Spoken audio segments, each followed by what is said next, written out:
For those who aren't familiar with Heather, I'll just do a bit of the bio background. So Heather, as of about 6 months ago, I think, is CEO of AXA Health. Massive job, massively challenged industry, huge complexity. So, I mean, I just can't imagine the craziness of that. So thank you again for giving us the time. Prior to that, MD for retail in Allianz for about 3 years. And then when we met was when you were LV, where I think you were Chief Customer Officer, and then subsequently MD, about 7 years there. And then Aviva for about 6.5 years, and prior to that, Norwich Union for 17 years. So you are an insurance thoroughbred. And I have to, obviously, I was insurance as well for a decade. And for the first few years, I used to say, well, yeah, obviously, I'm not an insurance guy. And then people started to say, well, you can't say that anymore. But you definitely can't say that because, my goodness, you've spent a really amazing career in insurance. And the thing that's also very notable about you, Heather, is that you are marketer turned CEO. And there's not many of those around. We've had a couple on the show, if I think about Cheryl Calverley and Sarah Warby, but it's a rare breed. And so it's going to be fascinating to understand about how you made that traverse. And also the thing I know about you is you're a passionate customer advocate. I know you're Vice President for the Institute of Customer Service and talk very positively about them. And when we saw each other, you were speaking at a customer experience conference. So I know you're customer through and through, and I'm sure you'll be bringing that to your current role. So there it is in a nutshell. I'm not sure there's loads more to say, but we'll get into some of that. So once again, thanks, Heather, for joining us.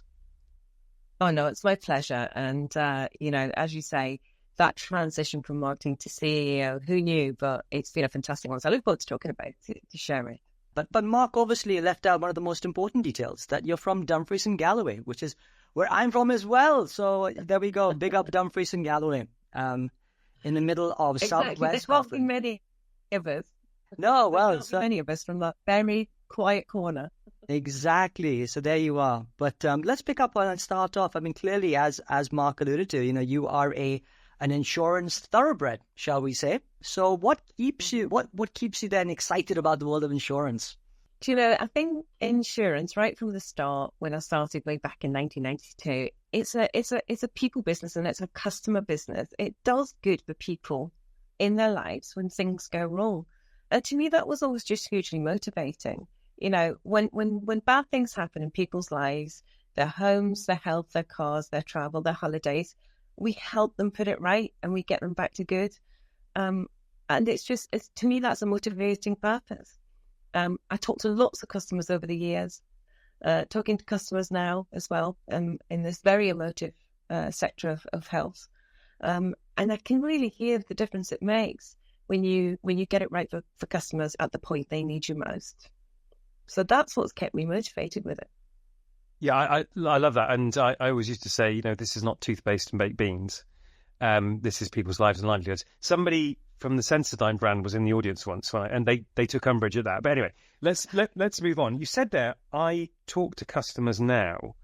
My goodness, I mean, that's impressive that as a CEO, you find the time to get that customer-centric. So tell us a little bit more about what you do and why you do it. Especially now coming into business, as you said, I'm new into role. I'm in my first 4 or 5 months of the role. To understand a business and everything that it means, you have to be in touch with the customers. It would be so negligent of me not to understand what really goes on for our customers. So I started with listening on calls, the sales end of the calls. What are people interested in? How are we talking to them? What matters? Are the products working? Then into having obviously a critical moment for customers around how, not just the factual stuff about the policy and their cover and so on, but are we delivering service empathetically and with care and thought to the customer and what matters to them? Our big corporates, a lot of the health through the private healthcare system is delivered through corporates, employees helping customers, that are helping their employees. What matters to them, the big brokers are selling for us, and everyone in between. And what it really helped me see was how important it is to get it right first time, why it matters when it's speed, particularly in health. The human element, of course, digital is important, but the human element matters even more when it's someone's health. And it's the attention to the little things as well as the big things that make all the difference when it's someone's personal health that's at stake. I love the thought about the little things make the biggest difference. I think that's always always true in so many different ways. And clearly, as your career trajectory took you from the route of marketing into general management and into CEO, do you think that marketing held you in good stead to be able to understand and get your head around such a multifaceted business with multiple stakeholders and dimensions? Definitely. I think if you start at the very heart of marketing, you are, it's your brand and your reputation.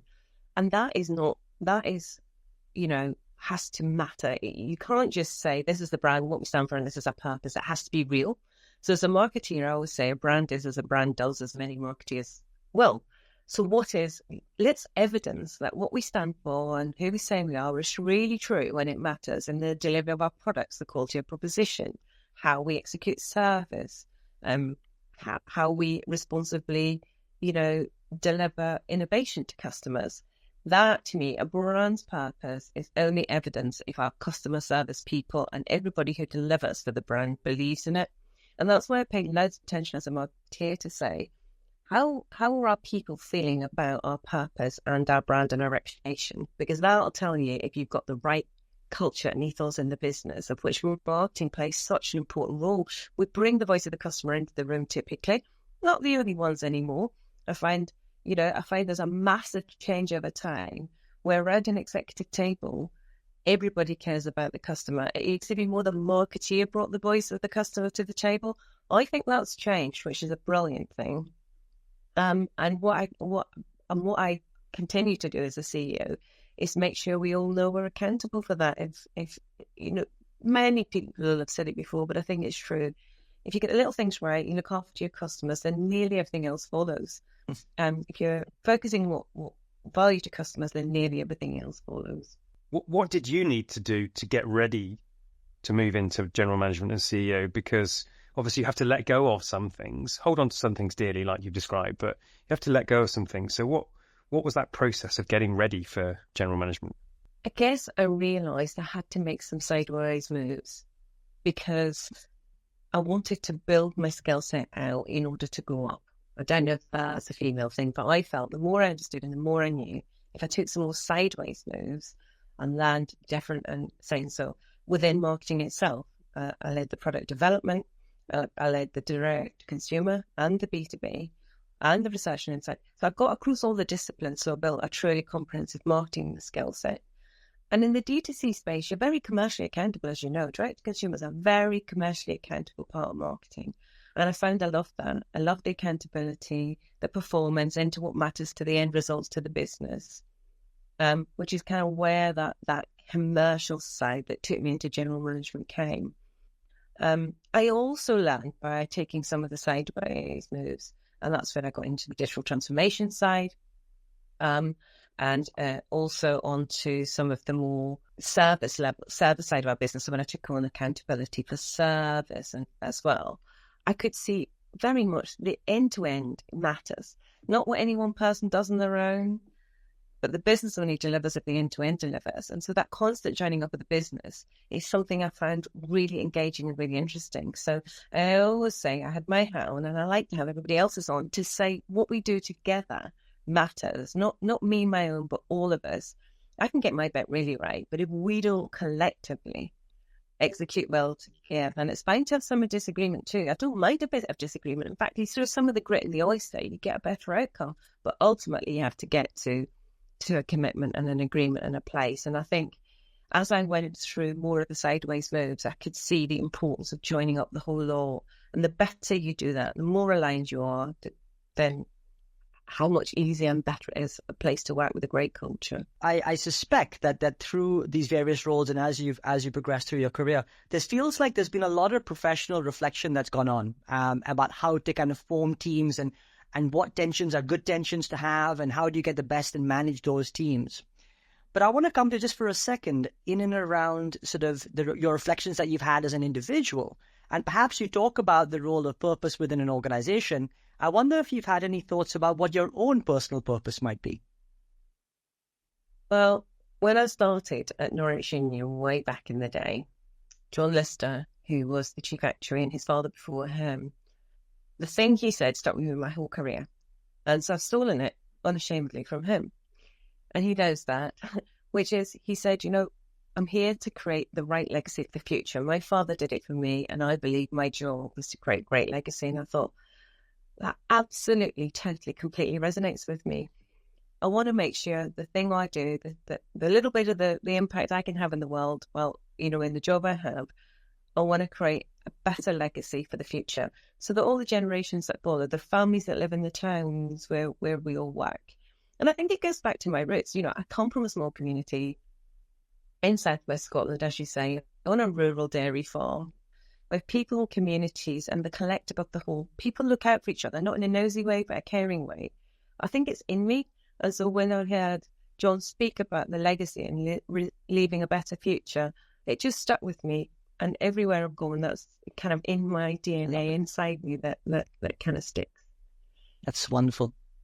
Maybe what have some of the other sliding doors moments been on your path to this point? I think there's 2 or 3. I think when I first, because I was on the graduate program, working for NCR in London, loving the London life, big American corporate. But I met who is now my husband, and he was down in Salisbury, and I thought, well, I think he could be a keeper, so perhaps I'll look for a job down south. And that's when Norwich Union had entered the private medical insurance market for the first time. So that was one of the first sliding door moments. It was like a start-up in a well-established brand. They had no presence in the private medical insurance market. They were starting up for the first time. And building out in the south, away from the motherships, because they felt they wanted this clean sort of start for the business. And I joined right at the beginning, and I met a really inspirational leader there, Denise Bloom, who'd come from the RAC, so they wanted somebody who understood membership and customer, and she took a risk on me. I said, I'm a new graduate. I've only done 3-4 years of my career. I'm not an insurance specialist, and we gelled and we bonded. She gave me the chance, and I thrived in that startup new business. It was almost entrepreneurship in a big business. That was a sliding door moment. I think taking the move to Norwich, to Norwich Union Direct, which was the big business then, Aviva Direct now, was another moment. Taking the move, moving the family, and choosing that kind of career change and getting into where I knew the bigger part of the business was. That's not to say health wasn't important, it is. And there I got the opportunity to go to Wharton Business School. There was a programme at Wharton, CDEP and London Business School. And what that really showed me was how important stepping up my leadership capability was. If I had the kind of little burning aspiration inside myself, I had to be a really good leader. Being good at what I did was important, but being a very good leader was going to matter more. And of course, they're some of the finest business schools in the world, all 3 of them. And just that luxury, and it is almost like a luxury to spend that time investing in yourself as a leader. It just taught me so much. That was a massive sliding door moment for me. They covered everything from, the importance of fairness in the workplace all the way through to, how how even then, and this was early 2000s, they were talking about the importance of understanding a workforce and its different demographics, and your older employees, your younger employees, how you bring generational capability to an organisation and blend it for the better. So it was a rich moment of sliding doors. And then, as I say, I think I took the biggest step, which was I was leading Aviva Direct, working for a fantastic boss, Steve Trelaw, and he said, "Look, I want you to step over and lead the digital transformation. Yeah, it's out of your comfort zone, but you've got this is a brilliant chance for us to take a massive step to create a proper digital business for the future." And so I was in with the techies, the Scrum Masters, leading from the front in terms of the delivery of my Aviva, with an extremely competent team, obviously, a brilliant team of technologists with me. And, that was another sliding door moment, because it showed me, you can step across a very different discipline with all the knowledge you have and apply your capability, actually, to a different problem and to a different task. And a lot of it is in good leadership, listening to people, trusting your team, asking the difficult questions in a nice way. You don't have to ask hard, difficult questions in a horrible way, and kind of, making sure you were You were embedded in what matters for the execution and the delivery. So that was a brilliant moment as well. It's really interesting because along that pathway, what I think you really stress is the people who have helped you along the way and the people who have believed in you. And I think there's some really important kind of lesson or thought in that to recognize that others, have given you that chance when perhaps, on paper you didn't necessarily have those key capabilities or skills at the moment. Clearly you've earned them since then, but it's taken that chance on people. I actually want to pick up on you on a very unique vantage point in the show, and we often talk to a lot of marketers. And there was a study done fairly a number of years ago that talked about the levels of distrust that CEOs have with their CMOs, and then therefore sometimes a CMO's tenure isn't as long as other C-suite members, shall we say. And I just wonder, based on that, what advice would you give, and now coming from that marketing fraction as well, what advice would you give now that you are a CEO to other senior marketers as to how better align with the boardroom to get the most out of the relationship? I think you have to be able to contribute broadly. You've got to bring the base marketing discipline to the table, the brand, the reputation, the performance marketing, the research and insight, the voice of the customer. There's all the core marketing discipline, of course. But you've got to be able to contribute more broadly. Your bit has to sit in the context of the strategy, of where the business is going, of in the commercial and financial performance of the business. And I've always made sure, I've tried in my very best way to make sure when I was a CMO that I made that broad contribution. I contributed to the business as a whole. I had this discipline, yes, marketing, but my ability to contribute to the business broadly, to help people in claims say, actually, when we're executing that claim strategy, this is what's going to really matter. Or when we're looking at financial performance, to say, well, what can we do differently to really give us another edge on how we're going to deliver more marginal gain? So that to me is the one thing I've learned. You have to be able to contribute more broadly. We all want T-shaped people, don't we? People are brilliant at the discipline and you can contribute to the whole. That would be my biggest bit of advice. And of course, build a really strong stakeholder network and understand other people's perspectives. I've spent always a long time making sure I know what matters in claims, what matters in finance, what matters, to the operational guys. So really kind of take the time to understand what matters to others so that your contribution lands in the context of the bigger picture. Great advice. You heard it here.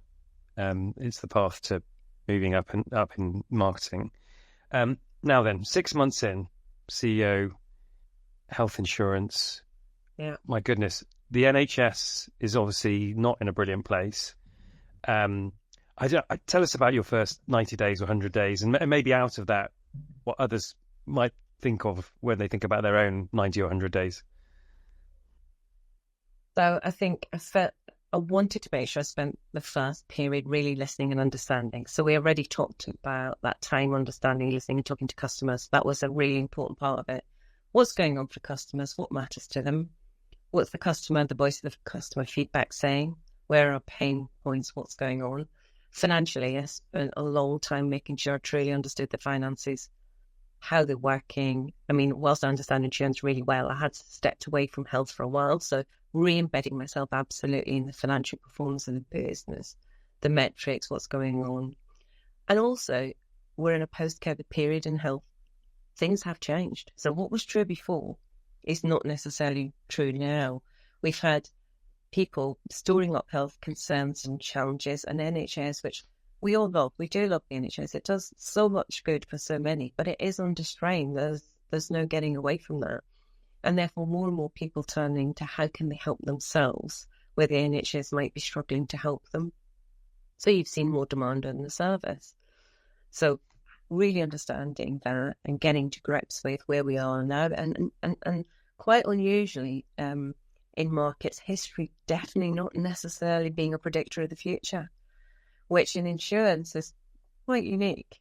And so I could see we had to re-establish new norms, and we are still establishing new norms for the business. So that's really quite challenging. making sure I could see where we were on some of our big program deliveries. So where things might be struggling a bit or what's going okay. Of course, looking at the talent of the organisation. Where are our strengths and capabilities? A big focus on data because it's so important to the future. Where we were on that journey to kind of really be making sure we were using and driving data in the right way. So I spent time right across the value system. And I'm at the point now where I feel I've got a reasonably good understanding of the business and we're ready to start to make a number of changes, set out and enhance the strategy we've got, and create that next set of momentum for the business.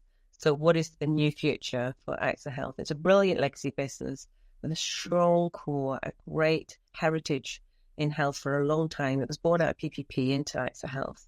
You know, these strong heritage core businesses that can keep that culture and grow from within, I think is so important. So the one thing I knew when I went to LV, you know, Norwich Union, actually all the businesses I work for, they've got this brilliant, strong cultural core that you never want to lose, because recreating a strong cultural core is almost impossible. It's a hard thing to do.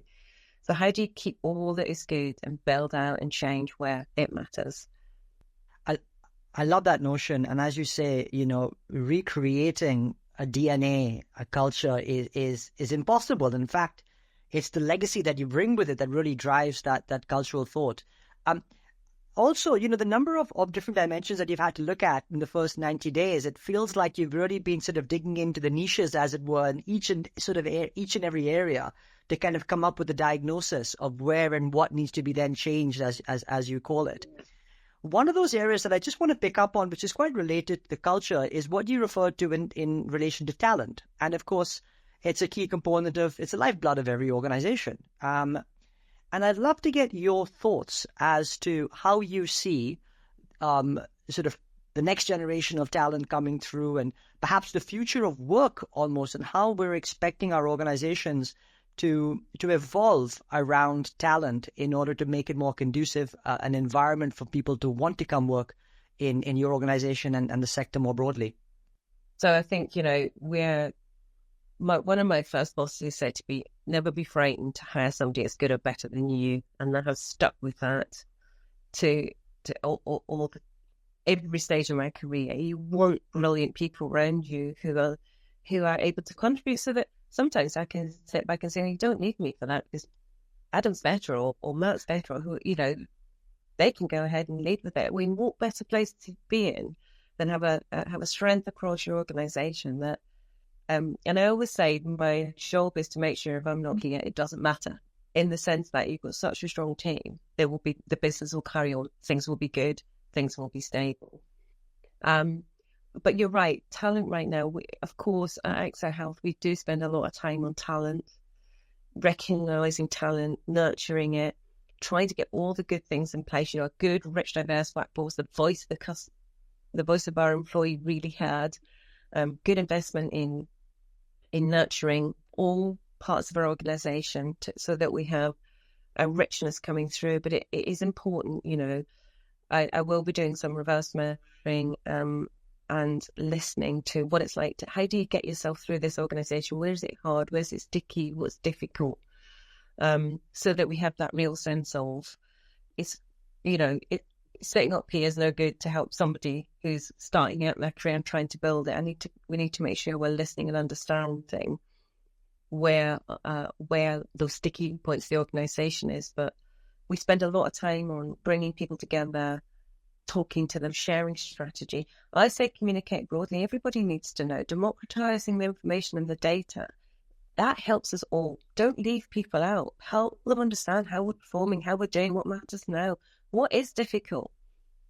What's going well? Make sure we're open and broad. So we have really, I've been really pleased to see we are very open communicators at AXA Health. We call them all hands calls. Anybody can join, and they'll hear from me and all the leadership team about what's going on and what matters. And they have open questions time as well, where they can ask anything they want. I think that bodes well for the future. But we need to continue to invest in talent. We have not got enough. females and people from diverse backgrounds into insurance in the past, which means there's not that rich pipeline coming through now that gives you that diversity. So you've got to make a stand and go for it and say, we're gonna take some risks. Some people, I don't mean big risks, they're sensible things. People who might not have everything, but they've got enough, and they can make a contribution, because people want to look up and see good leadership that reflects their values, them as well. So is still more to do. Of course, there is in most organisations. I know would say that there's still more to do, but we've definitely got the right ethos around it. I can see that, and I want to encourage it and nurture it, because, and even more so, we know there's a war on data talent, tech talent, people who can bring business and tech together. So making sure we're nurturing in our digital academies and in our underwriting academies for things that are right for the future too, and giving a broad range of people the chance to get onto those apprenticeships. Love it. That's a great perspective, and it chimes absolutely with what the School of Marketing is all about, helping people from all walks of life to get into marketing. There's a real humility, Heather, in what you said there. Hire people better than you. I do reverse mentoring, which is lovely. The other thing, the word generations keeps coming up in this interview. Yeah. So if we did a word count, I think customer would probably pip it. But after that, you mentioned generations when you talked about John Lister and his and legacy. Mm-hmm. You've mentioned a couple of other times. So it's amazing. You think at a generational level, I suppose, is my sort of slightly ham-fisted point. And so how do you think about that generational impact and legacy whilst, there is no long term without a short term, and balancing those two things? Yeah, I think, I have a 28-year-old daughter, so I'm very tuned into people starting out in their careers, trying to carve their way through what they're experiencing from their leadership. And, I have a sense of how hard it is actually to progress in your career. It's not always easy, and the risks you have to take, the feedback you have to accept, all of that kind of thing is really important. So I do think I've got, a reasonable way of staying in touch, but I talk to myself as well. I walk around and I listen, and I just stop that to somebody and say, how long have you been here? What have you been doing? What would you say to me? What's going well? What would you change? So you get some quite interesting instant feedback around that kind of thing that helps shape. But I think, there's no doubt about it. You have to get the right talent in place. And sometimes in insurance, that's not the biggest, when you want very specific skill sets, that's not the biggest talent pool. Because as I said, we haven't historically grown as many people from rich and diverse backgrounds in the insurance industry as we would like to have now. So therefore, sometimes the choices we have to make are pragmatic ones that said this person's got the right talent. We might want a female leader, or we might want somebody from a desk background, but that we're having to be practical and choiceful, as well as making sure we're growing the pipeline for the future. And the other thing I could see people really saying to me is, it's great to have a mixed workforce. People who are a bit older, have got a lot more experience, who share that experience. People who are a bit younger, they learn, don't they, from others. They can ask the questions. You've got quite a nurturing culture when you've got multi-generations in one team. And when you look at some of our big customer service teams, they are literally that, because I said of our strong heritage, AXA Health's got a lot of people who've worked here a long time, certainly over 25 years, as well as lots of new. That sharing of corporate knowledge, that history, that intergenerational support for each other, I think is a rich component in businesses, and it definitely helps newer people get to grips with not just the work, but what is it like around here? Because, being successful in your job is not just having the what you do, but the how you do it and how it works around here, and all of those kind of good soft skills as well as the harder skills. Now then, you're in a very good vantage point, or at least an objective one, to talk about the future of marketing. So marketing is now, in some regards, it's best time ever to be in marketing, more data, more levers, etc. But equally very challenged in terms of optics and impact. So through the eyes of a CEO now, where do you think marketing's going? You mentioned before a bit about having a broader contribution, but the discipline itself, what do you think is going on? Well, I think it matters now as much as it's ever mattered because, people still choose on brand and reputation and what you stand for. And then you execute that through your brand, through your service, through your people. So I still think marketing's got a huge important role to play in how we establish the brand, what we stand for, but how we bring it to life in the organisation, how we make sure the brand and what it stands for is understood all the way through the organisation. I think marketing's got such an important role to play in performance. We're in all the channels in this business. We are both B2C and B2B. So we've got B2B and B2C teams. And, making sure they're absolutely aligned and embedded and part of the overall performance.